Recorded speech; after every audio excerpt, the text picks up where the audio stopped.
Hello, dear friends. When we try to be someone else, we become nothing because we nullify our own original identity. As Harlequin said, opinion piece, my way, song of oneself, find your path, self-acceptance, the artist's way, loyalty to oneself, inner congruence, hymn to originality, each one on his own, healthy relationships, the art of singularity, self-love and freedom, I can only be what I am, how to look like yourself, how to live in the upside, existentialist authenticity, the art of being authentic, freedom and responsibility, self-knowledge and sincerity, the meaning of one's own life, The Stranger by Albert Camus, Declaration of Spiritual Independence. Let's start. I have spent the best years of my life trying to imitate external models, and it has never worked. First, they wanted me to be like my grandfather, then like my father, then like my teacher, then like my boss, then like Jesus, and then like Buddha. But no one wanted me to be the same as God created me. We honor creation when we are ourselves. We are not born to imitate other people, but to be ourselves.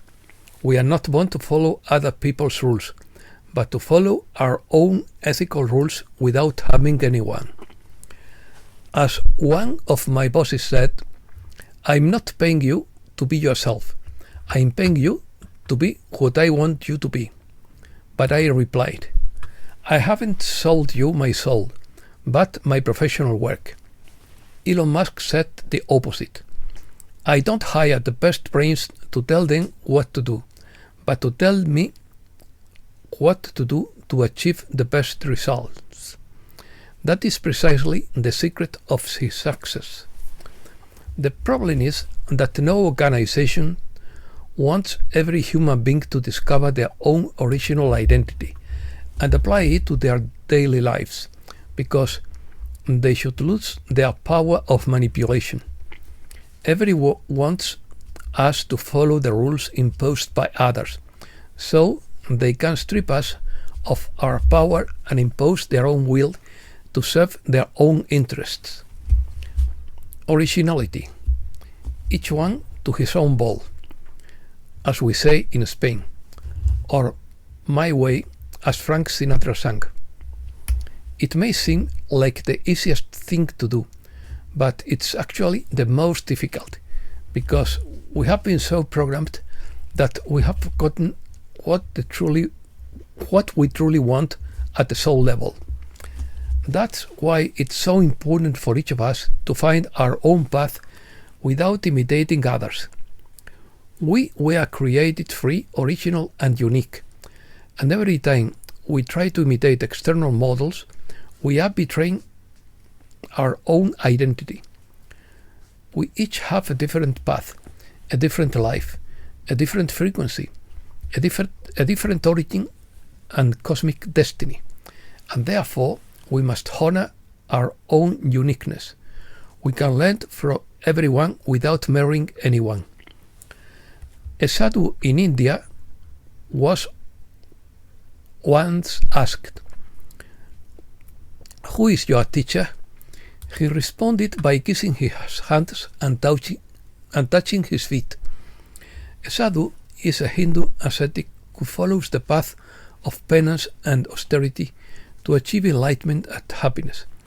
It is the fourth phase of life in Hindu tradition, after study, parenthood, and pilgrimage. The sadhu tradition consists of renouncing all ties that bind one to the earthly or material in the pursuit of life's true values. As a general rule, a sadhu lives within society but tries to ignore human pleasures and pains. Every mystic needs freedom to attain the ultimate truth for the benefit of all beings. Every artist needs creative freedom to give their best to society. Every entrepreneur needs economic freedom to prosper. All totalitarian political systems stifle creativity, leading to human and social ruin. The US Constitution was based on individual freedom, and this explains its success. Individuality, far from isolating, strengthens the social fabric and democracy. At the end of the path, the ego will dissolve into divine cosmic consciousness. But to reach this destination, each person must follow their own original path. No one can walk it for you, and it doesn't work when we try to follow a path that isn't ours. When we try to be someone else, we become nothing because we nullify our own personality. Authenticity. You do your thing, I'll do mine. I can't live up to your expectations, and you can't live up to mine. This brilliant phase in the philosophy of Fritz Perls and Gestalt therapy underscores the importance of authenticity, self-acceptance, and personal responsibility in human relationships. The phrase also connects with an existentialist view. Only when we stop living to please others and take responsibility for our own existence can we experience authentic freedom and fulfillment.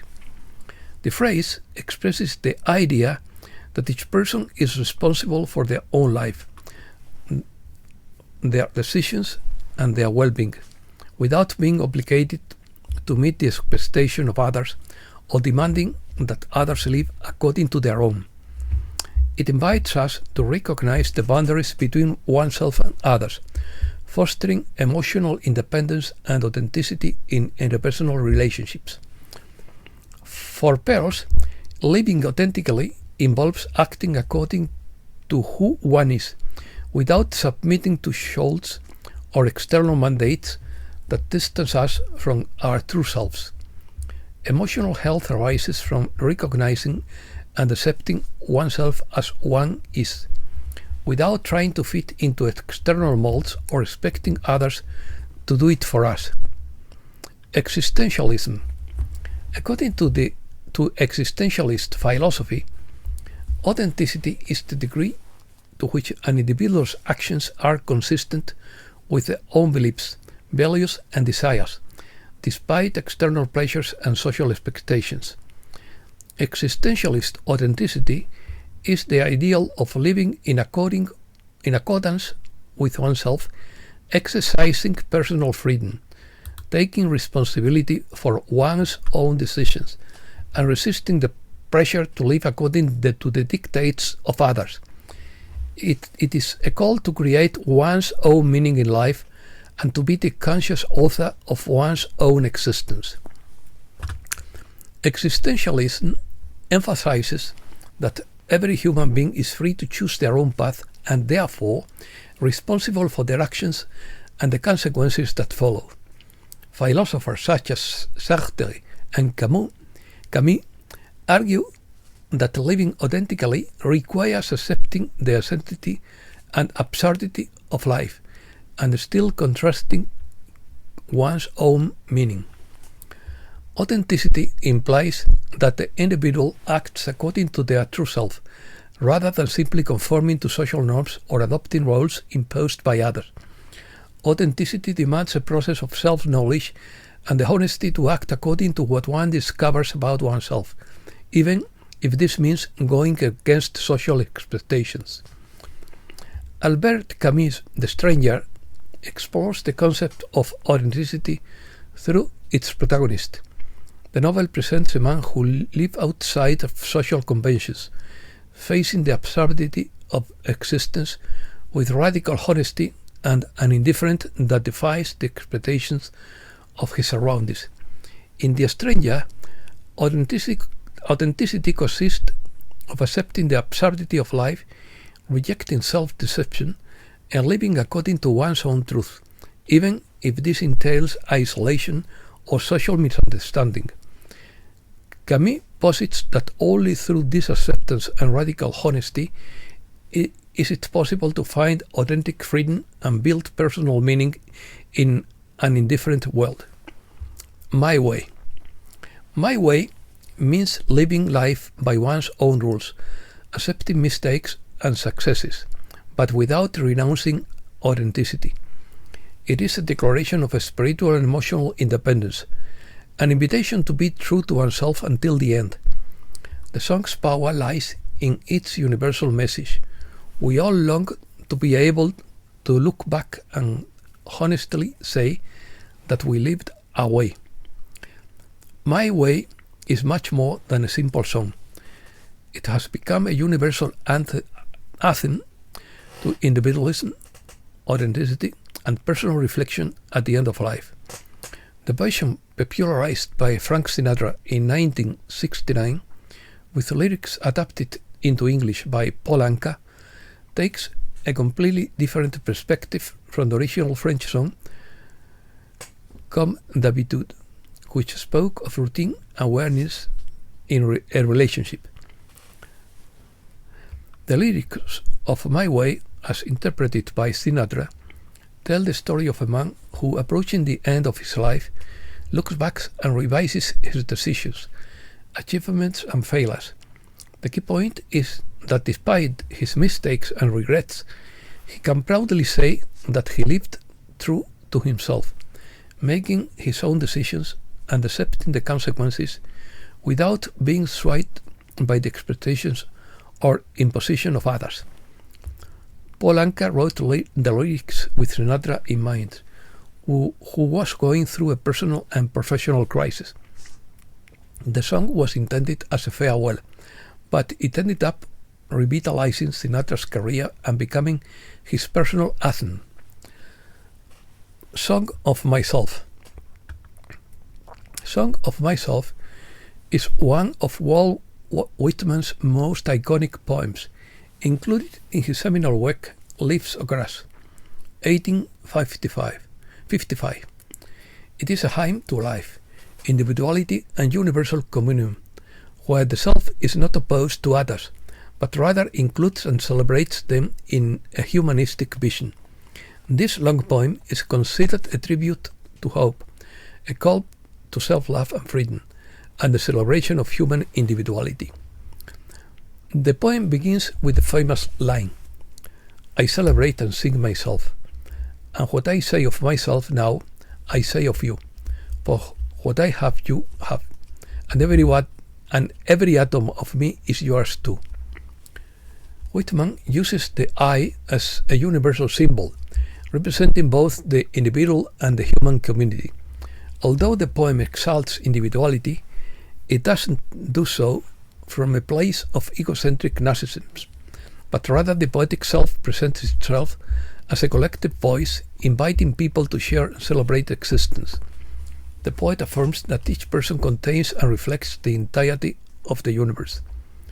Whitman invites self-acceptance and the celebration of one's own existence, recognizing both the greatness and limitations of human beings.